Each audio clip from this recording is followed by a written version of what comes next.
समझ में नहीं आ रहा क्या करूं, समझ में नहीं आ रहा कैसे करूं, समझ में नहीं आ रहा कौन सा मोबाइल खरीदूं, समझ में नहीं आ रहा कहाँ जाऊं, समझ में नहीं आ रहा कहाँ से शुरू करूं, समझ में नहीं आ रहा बताऊं या ना बताऊं। गाइस, कंफ्यूज होने पर अधिकतर इस तरह का सेंटेंस बोला जाता है। आइए इसको इंग्लिश में बोलने के लिए इसके रूल को जानते हैं। गाइस, इसके लिए दो रूल हैं। रूल नंबर 1, सबसे पहले आप बोलेंगे आई एम इन पजल, उसके बाद WH वर्ड, उसके बाद आई, उसके बाद शुड, उसके बाद वर्ब की फर्स्ट फॉर्म। रूल नंबर 2, यहां पर भी आप सबसे पहले बोलेंगे आई एम कंफ्यूज्ड, उसके बाद WH वर्ड, उसके बाद आई, उसके बाद शुड, उसके बाद वर्ब की फर्स्ट फॉर्म।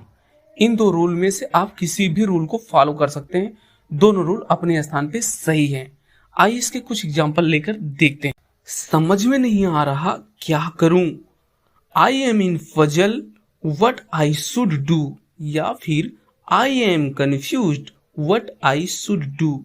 समझ में नहीं आ रहा कैसे करूं, I am in puzzle how I should do, या फिर I am confused how I should do. समझ में नहीं आ रहा कौन सा मोबाइल खरीदूं, I am in puzzle which mobile I should buy, या फिर I am confused which mobile I should buy. समझ में नहीं आ रहा कहां से शुरू करूं, I am in puzzle where I should start from, या फिर I am confused where I should start from.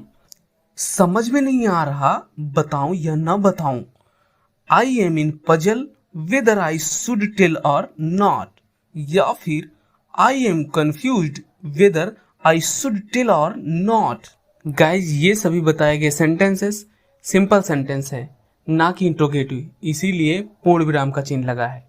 Guys, ये सेंटेंस अब आप सभी के लिए है। इसे इंग्लिश में ट्रांसलेट करके हमें जरूर बताएं। देखते हैं कितने लोगों का सही होता है। समझ में नहीं आ रहा कैसे बोलूं। गाइज, अगर आप हमारे चैनल पर नए हैं तो चैनल को लाइक शेयर सब्सक्राइब करना ना भूलें इस तरह के वीडियो का नोटिफिकेशन पाने के लिए। टिल देन टेक केयर, तब तक हंसते और मुस्कुराते रहिए।